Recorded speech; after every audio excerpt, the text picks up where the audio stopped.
আওয়ামী লীগের আমলে হেলমেট বাহিনী বলে একটা বাহিনী নিয়ে আমরা বিস্তর সমালোচনা করেছি এবং বিশেষ করে ছাত্রলীগকে হেলমেট বাহিনী হিসেবে বলা হতো। ছাত্রলীগের মধ্যে একটা বাহিনী তৈরি হয়েছিল যারা হেলমেট পরে বিভিন্ন ধরনের অপকর্ম করত, বিভিন্ন জায়গায় বিশৃঙ্খলা তৈরি করত, মারামারি করত, একে মারতো ওকে মারতো, এরকম অভিযোগ আমরা প্রতিনিয়ত শুনে এসেছিলাম। এমনকি জুলাইয়ের যে আন্দোলন, 24 জুলাইয়ের যে আন্দোলন, সেই আন্দোলনেও হেলমেট বাহিনী ঢুকে পড়েছিল, এরকম অভিযোগ বারবার করা হয়েছে। আওয়ামী লীগ বিগত হয়েছে 2 বছর হতে আসলো, কিন্তু এই 2 বছর যেতে না যেতেই আবারও সেই হেলমেট বাহিনী দেখা গেল। আওয়ামী লীগ নেই, ছাত্রলীগ নেই, ছাত্রলীগ নিষিদ্ধ, হেলমেট বাহিনী কোত্থেকে আসলো? এবং সেই হেলমেট বাহিনী দেখা গেল শিবিরের সঙ্গে ছাত্র দলের মারামারিতে, সংঘর্ষে। সেখানে হেলমেট পরে, চাপাতি নিয়ে, সাথে কিরিস, লাঠিসোঁটা, দেশীয় অস্ত্রপাতি যা কিছু নেয়ার দরকার সেগুলো নিয়ে রীতিমতো সাজোয়া বাহিনীর মতো করে যুদ্ধ করা হলো চট্টগ্রামে।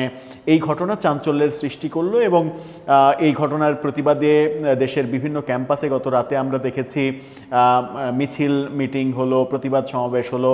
ছাত্র দল শিবিরকে দায়ী করছে, শিবির ছাত্র দলকে দায়ী করছে। দায়টা আসলে কার সেটা যেমন বোঝার চেষ্টা করব, তেমনি বোঝার চেষ্টা করব ছাত্রলীগ আওয়ামী লীগ নাই, কিন্তু হেলমেট বাহিনী কোথা থেকে এলো? সেই প্রশ্নের সমাধান খুঁজে বের করবে এই ভিডিওতে। থাকবেন পলিটিক্স টিভির নিয়মিত আয়োজনে।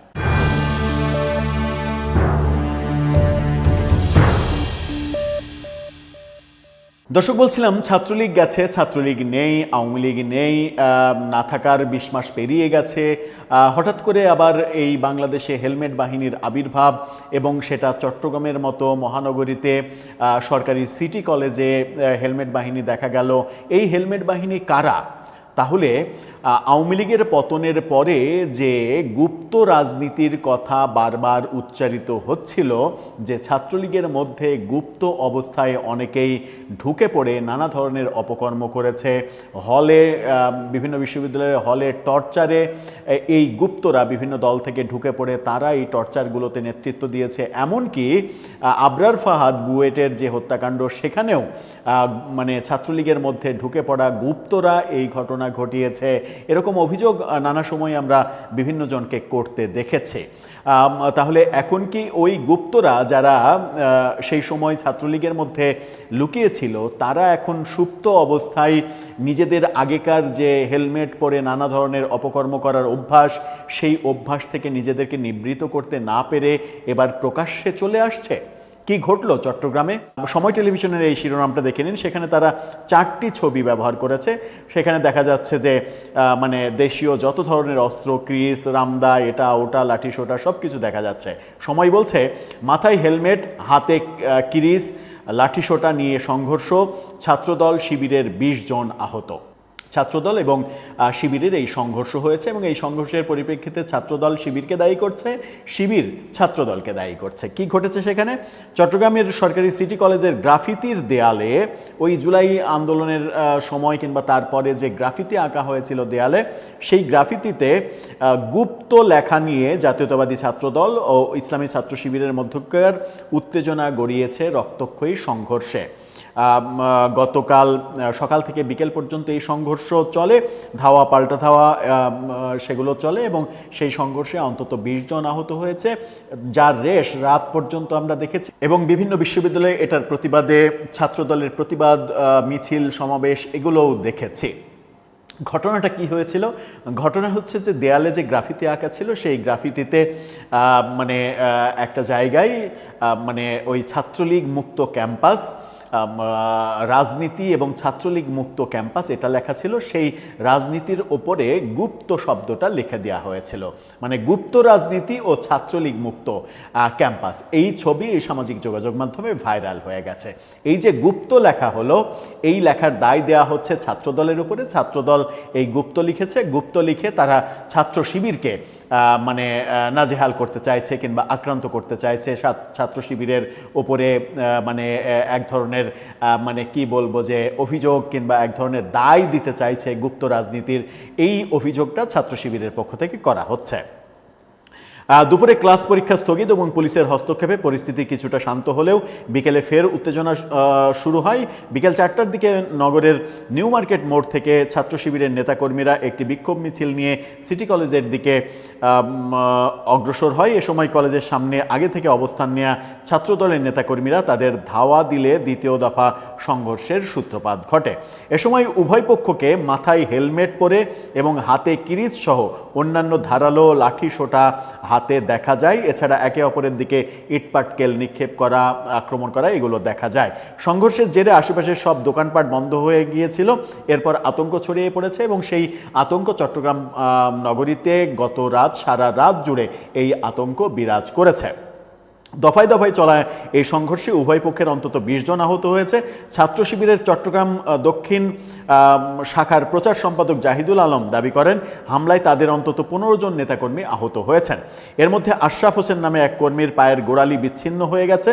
তাকে গুরুতর অবস্থায় নগরের একটি বেসরকারি হাসপাতালে ভর্তি করা হয়েছে। পায়ের গোড়ালিতে এমনভাবে মেরেছে, কোপটপ হয়তো মেরেছে, তাতে সেই অবস্থা তৈরি হয়েছে।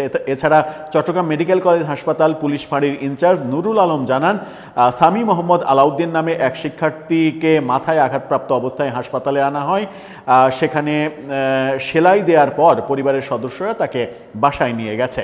হামলার অভিযোগ অস্বীকার করে নগর ছাত্রদলের আহ্বায়ক সাইফুল ইসলাম বলেন, গ্রাফিতি মুছে সেখানে গুপ্ত লেখা হয়েছে। তারা যদি গুপ্ত না হয় তাহলে তাদের কেন গায়ে লাগলো?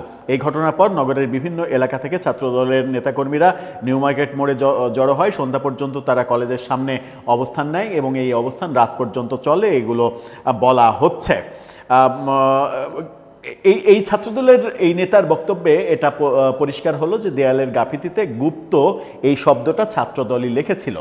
তাদের অভিযোগ, যদি ছাত্র শিবির গুপ্ত রাজনীতি না করে তাহলে গুপ্ত শব্দটা লেখাতে তারা খেপে গেল কেন?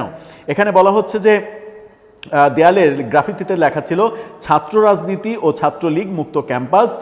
স্লোগানের ছাত্র শব্দটা মুছে গুপ্ত লিখে দেয় একদল যুবক। ছাত্র শিবিরের অভিযোগ, ছাত্র দলের নেতারাই এটি করেছে। এই লেখাকে কেন্দ্র করেই এই সংঘর্ষ ছড়িয়ে পড়ে।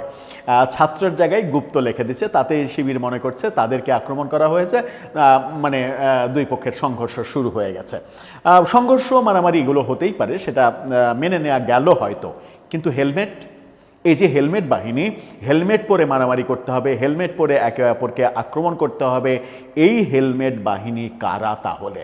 এতদিন আওয়ামী লীগের আমলে যে অভিযোগ করা হচ্ছিল যে হেলমেট বাহিনী মূলত ছাত্রলীগের বাহিনী, এমন কোনো ইস্যুতে এই ব্যাপারটা নিয়ে অভিযোগ করা হয়নি যে হেলমেট বাহিনী ছাত্রলীগের বাহিনী না, এটা প্রতীয়মান হয়।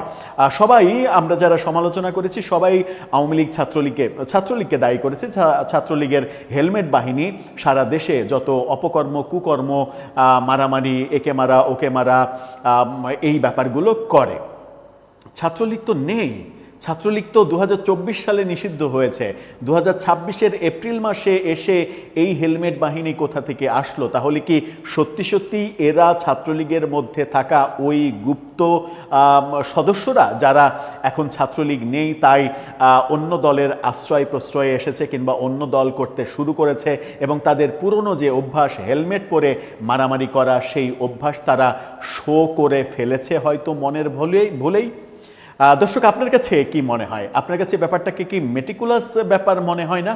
আপনার মন্তব্য এ ব্যাপারে জানিয়ে লিখতে পারেন যে এই হেলমেট বাহিনী ছাত্রলীগ যখন নেই তখন কোত্থেকে আসলো? এরা কি সত্যি সত্যি ছাত্রলীগের ভেতরে ওই গুপ্ত অবস্থায় থাকা সেই সকল লোকজন যারা ছাত্রলীগকে হেলমেট বাহিনীতে পরিণত করেছিল? আপনার মতামত জানিয়ে লিখতে পারেন আমাদের কমেন্ট বক্সে।